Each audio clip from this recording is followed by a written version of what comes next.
Yo, what is going on? This is Ride the Rails, or Coast Crab, or James, call me whatever you want. And today, we are counting down my top 20 coasters. Now, this is going to be a very controversial and, unpopular list. So, I'm just asking that you respect my opinion, because I know the coaster community— I'm kidding! The coaster community can't have respect! Starting off the list at number 20 is Leviathan at Canada's Wonderland. This smooth B&M Giga Coaster is a true masterpiece. With tons of floater airtime, an amazing drop, great restraints, and good pacing, there's little to complain about on Leviathan. I especially love the ejector mini hill and the giant floater hill, which both provide world-class airtime. That being said, Leviathan isn't the longest ride, and comparing it to other Gigas, or even Behemoth, it feels significantly shorter. An unexpected coaster at 19 is Hydra at Dorney Park. Out of the 3 B&M floorless coasters I've ridden, this is by far my favorite. The drop, occasional airtime, and terrain usage are all great things about Hydra, but what really makes this coaster so amazing is the inversions. My favorite of them have to be the hang time filled JoJo roll, the deformed Cobra roll, and the whippy corkscrew. Sadly, this ride is not without fault. It can be slightly rough, and it isn't the most intense coaster in the front. That being said, I still love this coaster, and during a backseat night ride or backseat rain ride, you get one hell of a coaster. At number 18, we got our first hyper coaster. It's Diamondback at Kings Island. What's not to love about Diamondback? The entire ride is butter smooth with not even a slight rattle during the ride. You got an awesome first drop with some great floater airtime. You got a fun helix, fun splashdown, but best of all, you got pure floater airtime. The first 3 hills are nothing but amazing floater airtime. Front or back, the airtime will be Leviathan level of floater. Sadly, the second half doesn't have too much airtime, but it's still fun. Despite the second half, Diamondback is definitely one of the most enjoyable coasters I've ridden. At number 17, we got Behemoth at Canada's Wonderland. Out of every B&M I've ridden, Behemoth by far is the best airtime. Behemoth has so much airtime, it's unbelievable. The first few hills are pure floater, but the last 2 are some fun little ejector hills.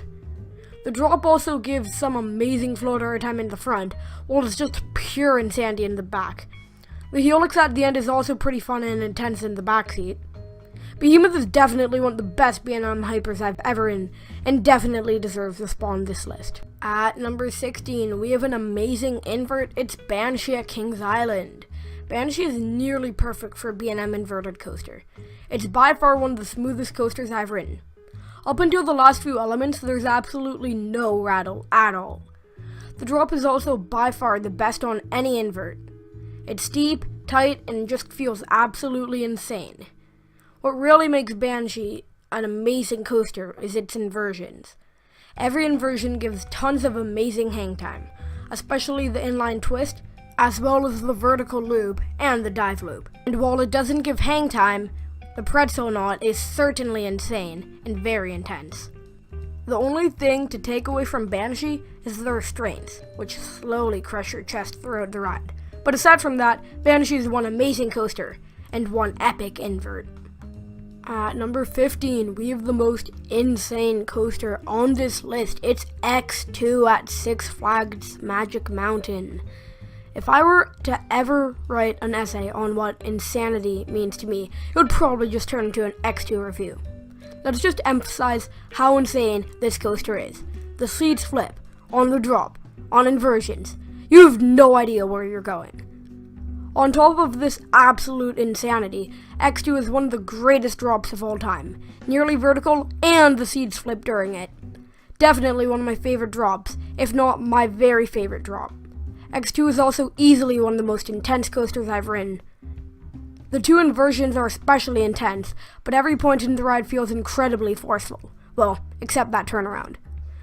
The only cons I can think of is the fact that X2 can be kind of rough and bumpy in some areas, and it is a fairly short ride. That being said, I still love X2 though, and it is easily one of the most crazy, intense, and insane coasters I've ridden and will ever. At number 14, we have the underrated Fahrenheit at Hershey Park, with an amazing drop, an amazing layout, and some of the best inversions I've ever experienced, there's no doubt that Fahrenheit deserves this spot. This drop is easily one of my favorites. You get some amazing ejector airtime, and the feeling of diving under yourself is just incredible. The layout is also pretty compact and really intense. For such little space, they really fit in some great elements, like the inversions. They are simply amazing. The Norwegian loop may be my favorite inversion of all time. The Cobra roll was really fun and whippy, and the corkscrews were super intense. At the end of the ride, you have an amazing, outstanding ejector hill, which gives some very underrated airtime. Fahrenheit will without a doubt always be one of the best and most enjoyable coasters I've ever ridden. At number 13, we got another orange coaster. It's Talon at Dorney Park. If there's one word to describe Talon, it's damn! This thing is intense. In the back, in the front, it doesn't matter. The loop pulls some amazing G's, the 0G roll has some good whip and amazing airtime, the Immelman is pretty fun and whippy, and the corkscrew. Aw damn the corkscrew, that thing is whippy as hell. On top of this, Talon is smooth and has a compact layout to make it even better. In the day, I have to say Banshee is better than Talon, but get a night ride on Talon and you'll never have to go to Kings Island again. At number 12, we have the only family coaster to make the list. It's Cheetah Hunt at Busch Gardens, Tampa. Cheetah Hunt has to be one of the most enjoyable and fun coasters on this list. It's smooth, it's long, there's tons of elements, there's hang time on the Heartline roll, there's lots of airtime throughout the ride, there's a fun drop with some good ejector air, there's multiple launches, the second one being pretty damn forceful. What's not to love? I honestly don't understand the hate on Cheetah Hunt. Cheetah Hunt is just so much fun that I'd be crazy not to rank it this high. At number 11, we have our first wooden coaster. It's a Ravine Flyer 2 at Waldemere. Ravine Flyer 2 is so hard to describe because it is so insane. I mean, holy shit, every bank turn is super intense, and every airtime hill gives amazing ejector airtime. If you care about pacing and airtime, this ride is definitely the ride for you. Almost every single hill is an amazing pop of ejector airtime, especially the first few hills, which give better airtime than any other coaster I've mentioned on this list yet. And damn, this thing is intense. Aside from a few moments, this thing is non-stop intensity. To add to all of this, Ravine has a really nice view and a pretty good drop, especially in the back. However, Ravine Flyer 2 can be fairly rough in some areas and isn't the longest ride. But still, the insane airtime and pacing gives this ride a very deserved spot on this list. Entering the top 10, we have Tatsu at Six Flags Magic Mountain. Tatsu was my first B&M flying coaster, and let me say, what a great introduction this was. First of all, I have to say I love the restraints on this ride. It's like the best restraints if they didn't crush your chest. Tatsu also has an amazing view of the desert, and at sunset, it's even better. This is probably my favorite view on a coaster. But the ride itself, let's start with the inversions, which are super fun and give some pretty good hang time. But then the pretzel loop. Oh, holy shit, that was insane. That has to be one of the most intense elements ever. I grayed out, and it was awesome. The drop is also awesome and was pretty fun for a bank drop. In conclusion, Talon is so much tougher, and I love it. Number 9 is my favorite inverted coaster. It's Montu at Busch Gardens, Tampa. I talked about how intense Talon was. Well, Montu is even more intense than Talon, even at night. Every single inversion is super forceful and intense. The vertical loop pulls some amazing G's. The 0G roll had some crazy whipping airtime. The Immelman was fun, and then the corkscrew. Well, shit, I'm sorry Talon, but nobody cares about your corkscrew. This corkscrew caught me off guard even after I watched the POV 100 times. The corkscrew was also super intense and whippy. Montu also has some pretty good theming, a fun drop, and is incredibly smooth. The only reason it's not higher is simply because I rode this ride a long time ago and I don't remember it too well. At number 8, my favorite B&M is Kumba at Busch Gardens, Tampa. Like Montu, Kumba is a crazy intense ride, which is why it ranks so high. However, I remember Kumba being far more relentless. Every moment of Kumba was pure force and nothing but pure force. And then you have the epic inversions like the Cobra roll, which is by far my favorite Cobra roll. It's whippy, but not rough. the vertical loop, which wraps around the lift hill, and the rest, which are all just super intense and epic. I also love the drop, which is fun but not amazing. Kumba also has some really nice scenery and is just very enjoyable. Kumba will always remain a personal favorite of mine. At number 7, we have a legendary launch coaster. It's Storm Runner at Hershey Park. This is a true Intamin masterpiece. From the launch to the inversions to the top hat, there's so much to love about this coaster. The launch is easily my favorite out of them all. The acceleration is incredibly fast and you just take off immediately.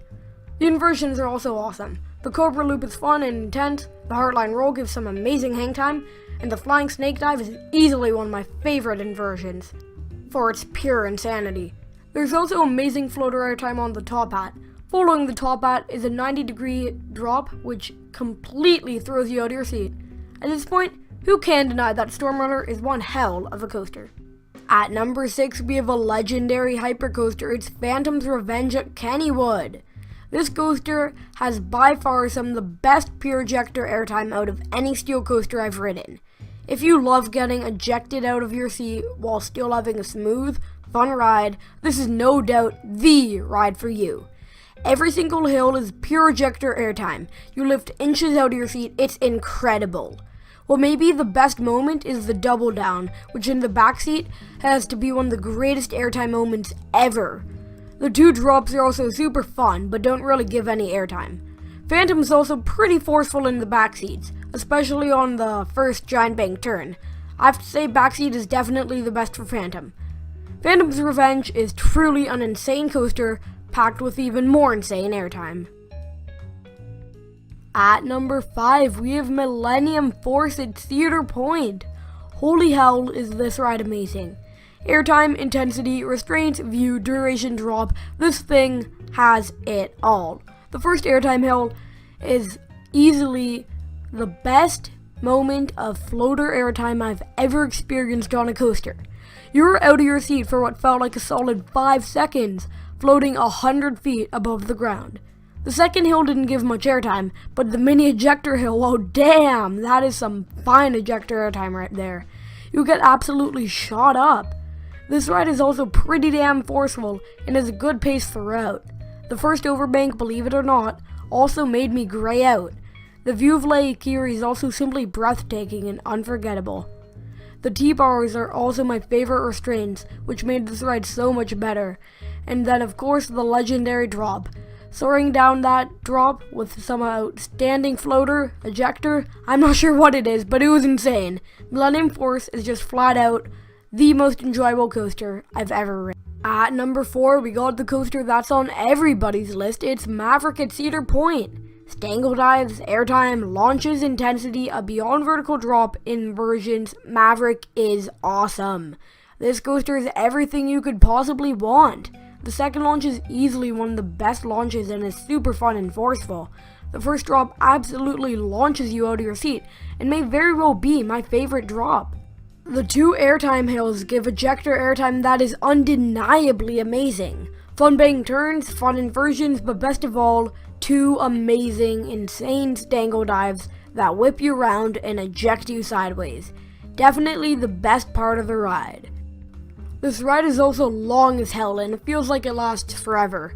Maverick is truly just a pure masterpiece and I don't think anybody can deny that. At number 3, we have a world-class wooden coaster. It's Phoenix at Knoebels. I love Phoenix. Phoenix easily has the strongest and most pure ejector airtime on any coaster I've ridden. Every single hill is pure airtime. You start by peacefully floating up, then crashing back down. But then in the back, it's even stronger. It's even more insane. The best part has to be the final series of hills, which give such strong airtime that you're actually standing up at some point. The double down and double up also give amazing pure ejector airtime. If this didn't make Phoenix good enough, it's smooth throughout the ride. It's a long ride, and I rode it on my birthday, just to put the icing on the cake. Phoenix is truly one of the most enjoyable, fun, and extreme coasters I've ever ridden. At number 2 is my 100th coaster and my first RMC. It's Twisted Colossus at Six Flags Magic Mountain. Twisted Colossus is one hell of a ride. It's forceful and intense, There's loads of ejector airtime, it's super long, there's 2 amazing drops, there's inversions, and duels. What's not to love? The high 5 is one of the greatest elements ever. It's intense, has airtime, has whip, it is absolutely epic. The drops are also amazing. The airtime is incredibly strong and it feels insane. Speaking of airtime, the airtime is phenomenal. Every hill is amazing sustained ejector. The best part may be the double down, which is so strong it's comparable to Phoenix's airtime. The inversions are also very fun and forceful. The 0G roll has some nice whip, and the stall is simply breathtaking. Every moment on Twisted Colossus is just so unforgettable that it's easily one of the greatest coasters ever built. And finally, at number 1, it is Skyrush at Hershey Park. This ride is absolute perfection. The airtime, drop intensity, layout, setting, and smoothness are all incomparable. This coaster is by far the most intense coaster I've ridden, trashing all over Maverick, X2, and Kumba. I grayed out during the first turn. The drop also has amazing airtime and is very steep. The drop is so amazing that I prefer it over amazing drops like X2s, Fahrenheits, and Leviathans. The airtime is so incredibly strong that I seriously felt like the restraints wouldn't be enough to keep me in, despite how much they crushed me. The Stangle Dive had an amazing whip and amazing airtime, and is easily a highlight of the ride. The pond setting is also very nice. Rushing over the water just feels absolutely incredible. There really is nothing I dislike about Skyrush, and I truly believe it will remain my favorite steel coaster for my entire life. Thanks for watching, everybody. Sorry this video took so long, but I hope you enjoyed it anyways. Do you agree? Disagree? Tell me in the comments below. Y'all have a good day, and I'll see you later.